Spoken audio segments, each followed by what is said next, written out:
Hello दोस्तों, नमस्कार। स्वागत है आपका हमारे यूट्यूब चैनल में। तो हम आज बात करेंगे दोस्तों कुमाऊँ के मध्यकाल के बारे में दोस्तों। तो मध्यकाल की अगर बात करें तो कुमाऊँ का जो पहला राजवंश था दोस्तों वह था चंद राजवंश। चंद राजवंश की अगर बात करें तो इसमें अलग अलग इतिहासकारों का अलग अलग मत है दोस्तों।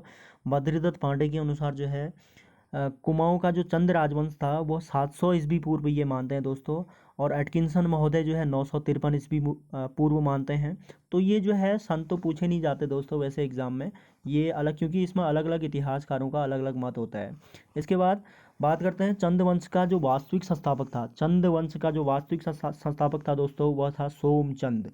सोमचंद को जो है चंद वंश का वास्तविक संस्थापक बोला जाता है। और इसने जो है चंद वंश की नींव पड़ी। चंद वंश की नींव जो है सबसे पहले काली कुमाऊँ चंपावत में पड़ी थी दोस्तों। और राजबुंगा का किला भी बनाया था दोस्तों। किसने? सोमचंद ने राजबुंगा का किला बनाया था।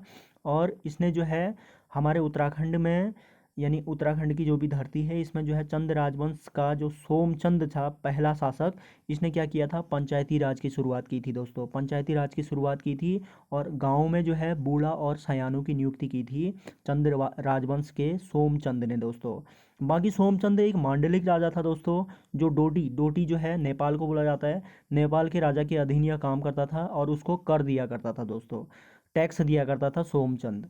इसके बाद बात करते हैं नेक्स्ट शासक की। तो काली कुमाऊँ का जो नेक्स्ट शासक था दोस्तों वह था इंद्रचंद। इंद्रचंद जो है, इंद्रचंद की अगर बात करें तो काली कुमाऊँ में रेशम वस्त्र का उत्पादन किया था इंद्रचंद ने। रेशम वस्त्र का उत्पादन किया था दोस्तों। और इसके बाद जो है बात करते हैं नेक्स्ट शासकों की। तो चौथा चंद शासक था दोस्तों इंद्रचंद। इंद्रचंद चौथा चौथा चंद शासक था। इसके बाद आया सुधाचंद। सुधाचंद के बाद आया हरिचंद। हरिचंद के बाद आया वीणाचंद। वीणाचंद की अगर बात करें दोस्तों तो वीणाचंद जो है पूर्ववर्ती चंद शासन का अंतिम शासक बोला जाता है। वीणाचंद को क्या बोला जाता है दोस्तों? पूर्ववर्ती चंद शासक का अंतिम शासक बोला जाता है। और इसके बाद बात करते हैं नेक्स्ट शासक की। तो पहला चंद राजा जिसने नेपाल पर आक्रमण किया था, पहला चंद राजा जिसने जो है नेपाल पर आक्रमण किया था, भारती चंद ने किया था दोस्तों। क्यों किया था ये? क्योंकि जो है चंद राजवंश में जो भी राजा थे मांडलिक राजा थे, तो डोडी के राजा को कर दिया करते थे। तो भारती चंद इसका सख्त विरोधी था दोस्तों। उसने जो है नेपाल के डोडी राजा को क्या किया था? कर देने से मना कर दिया था। और डोटी का युद्ध भी किया था दोस्तों उसने। और डोटी का युद्ध जो है 12 वर्षों तक चला था दोस्तों। और यह पूरा जो है 12 वर्षों तक चला। और यह पूरा पड़ाव जो है काली नदी के तट पर बालीचौर नामक स्थान पर चला था दोस्तों। इसके बाद इसमें जो है नायक वंश की भी शुरुआत होती है दोस्तों इसी टाइम पे, भारती चंद के टाइम पीरियड पे। तो ज़्यादा डिस्कस हम करेंगे नहीं दोस्तों इस बारे में। और एक महत्वपूर्ण पॉइंट यहाँ पर बन के आता है नायक सुधार अधिनियम। नायक सुधार अधिनियम कब आया था? यह आया था 1928 में आया था दोस्तों। इसमें संशोधन किया गया था 1929 में। महत्वपूर्ण है। इसके बाद जो है बात करते हैं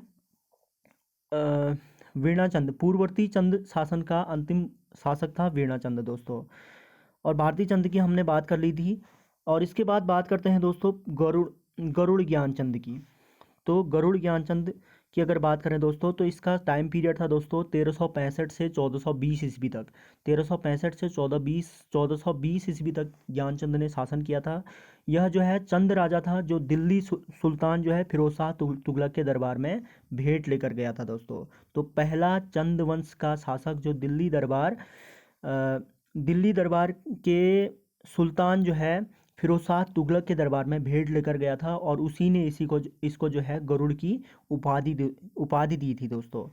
और सेरा खड़कोट ताम्रपत्र में ज्ञानचंद्र को क्या बोला गया है? महत्वपूर्ण है। सेरा खड़कोट ताम्रपत्र में गरुड़ ज्ञानचंद्र को बोला गया है राजाधिराज महाराज बोला गया है दोस्तों। सेरा खड़कोट ताम्रपत्र कहाँ से मिला है दोस्तों? यह मिला है पिथौरागढ़ से। और इसमें ज्ञानचंद्र को क्या बोला गया है दोस्तों? राजाधिराज महाराज बोला गया है। और इसने जो है सोर घाटी को जीतने वाला विजेता भी था ये दोस्तों। सोर घाटी को जीतने वाला विजेता था ज्ञानचंद दोस्तों। बाकी भारती चंद की हमने बात कर ली दोस्तों कि भारती चंद ने जो है डोटी पर युद्ध कर उस पर जो है मल्ल राजा, जो उस टाइम पे मल्ल या रैका राजा हुआ करते थे, उसको जो है हराया था दोस्तों। और टैक्स देने से भी मना किया था दोस्तों। इसके बाद भारती चंद के बाद रतन चंद आता है नागमल। रतन चंद के बाद कीर्ति चंद आता है दोस्तों। कीर्ति चंद जो है जो गढ़वाल को पराजित करने वाला पहला शासक होता है। गढ़वाल को पराजित करने वाला पहला शासक कौन था दोस्तों? कीर्तिचंद था।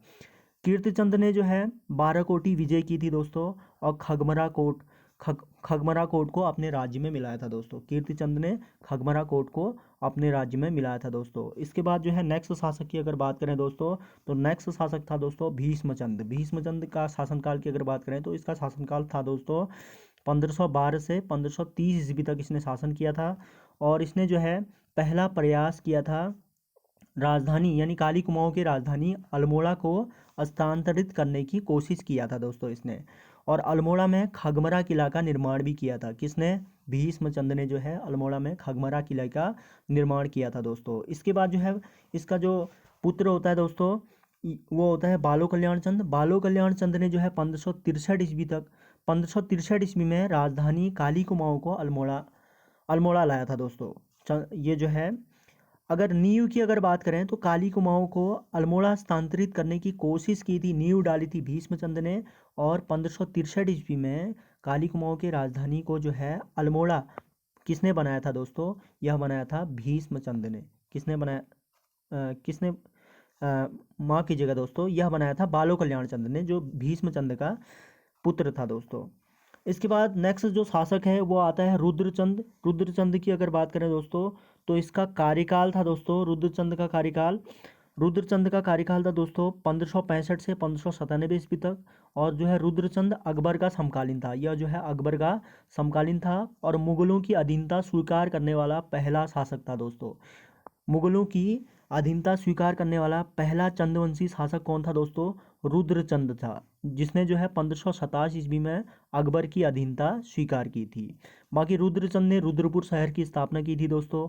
और अल्मोड़ा में मल्ला महल भी इसी ने बनाया था। अल्मोड़ा का जो मल्ला महल है दोस्तों वह रुद्रचंद ने ही बनाया था दोस्तों। बाकी अकबर जो है पहला मुगल शासक था जिसने रुद्रचंद को 84 माल फरगना दिया था। और अकबर ने इसको 84 माल फरगना दिया था तथा जमींदार कहकर भी इसको पुकारा था दोस्तों। जमींदार की उपाधि दी थी दोस्तों इसको अकबर ने रुद्रचंद को। और रुद्रचंद के अगर शासनकाल की अगर बात करें तो रुद्रचंद ने जो है चौथानी ब्राह्मणों की नियुक्ति की थी दोस्तों। चौथानी ब्राह्मण अभी भी आपको सुनने को मिलेगा, अल्मोड़ा साइड में जो है चौथानी ब्राह्मण होते हैं दोस्तों। तो रुद्रचंद ने ही जो है चौथानी ब्राह्मणों की नियुक्ति की थी दोस्तों। बाकी अकबरनामा के अनुसार अकबर एवं जहांगीर की अगर भेंट की अगर बात करेगा तो यह हुई थी दोस्तों 1588 ईस्वी में। और इसके सेनापति की अगर बात करें तो रुद्रचंद का जो सेनापति था दोस्तों वो था पुरुषोत्तम पंत था दोस्तों। और रुद्रचंद के समय में ही दो ग्रंथों की रचना होती है, एक सैनिक शास्त्र और त्रिवणिक धर्म निर्णय। दो ग्रंथों की रचना होती है, सैनिक शास्त्र और त्रिवणिक धर्म निर्णय नामक दो ग्रंथ बनाए गए थे इसके शासनकाल में। बाकी जो है रुद्रचंद का जो छोटा बेटा था दोस्तों वह कौन था? लक्ष्मीचंद था दोस्तों। लक्ष्मीचंद की अगर बात करें तो लक्ष्मीचंद को जो है लखुली बिराली के नाम से भी जाना जाता है दोस्तों। और मानवोदय काव्य के अनुसार लक्ष्मीचंद का नाम लक्ष्मण है। मानवोदय काव्य में की अगर बात करें दोस्तों तो मानवोदय काव्य में जो है लक्ष्मीचंद का नाम आपको लक्ष्मण देखने को मिलेगा दोस्तों। और लक्ष्मीचंद का जो बड़ा भाई था वो जन्मांध था, जिसे कुमाऊं का धृतराष्ट्र भी कहा जाता है। लक्ष्मीचंद का जो बड़ा भाई था दोस्तों वो जन्मांध था और उसको कुमाऊं का धृतराष्ट्र भी बोला जाता है।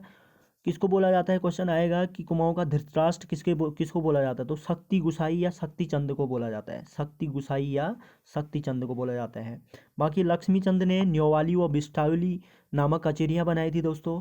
न्योवाली और बिस्टाली नामक कचेरियाँ बनाई थी, और जिसमें जो है बिस्टावली सैनिक मामलों के लिए बनाई थी इसने, और न्योवाली जो है न्याय के लिए बनाई थी दोस्तों।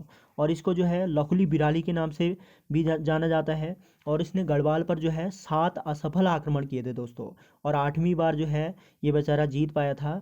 और उसी उपलक्ष्य में जो है यह अल्मोड़ा होते हुए पहाड़ों पे आग जलाते हुए आया था दोस्तों। और उसी उपलक्ष्य में हम अपने कुमाऊं क्षेत्र में जो है खतड़वा मनाते हैं दोस्तों। और खतड़वा कौन था? तो खतड़वा जो है गढ़वाल का सेनापति था दोस्तों। और लक्ष्मीचंद का जो सेनापति था दोस्तों वह था गैंडा सिंह। इसके बाद जो है जो नेक्स्ट राजा आया था दोस्तों, इसके बाद दिलीप चंद आया था जिसकी टीबी के कारण मौत हो गई थी। इसके बाद विजय चंद आया था। विजय चंद एक विलासी राजा था। इसके बाद जो है तिरमल चंद आया था दोस्तों। तिरमल चंद 1616 के आसपास आया था। तिरमल चंद को शाहजहां ने बहादुर व जमींदार की उपाधि दी थी दोस्तों। तिरुमल चंद को बहादुर और जमींदार की उपाधि किसने दी थी दोस्तों? शाहजहाँ ने दी, शाहजहाँ ने दी थी दोस्तों, शाहजहाँ ने दी थी। और थल में जो है, थल के एलोरा के कैलाश मंदिर जैसा एक हथिया देवाल का निर्माण भी किसने कराया था? बाज बहादुर चंदन ने कराया था दोस्तों। ये महत्वपूर्ण है कि थल में एलोरा के कैलाश मंदिर जैसा एक हथिया देवाल का निर्माण किसने कराया था? यह कराया था बाज बहादुर चंदन ने दोस्तों।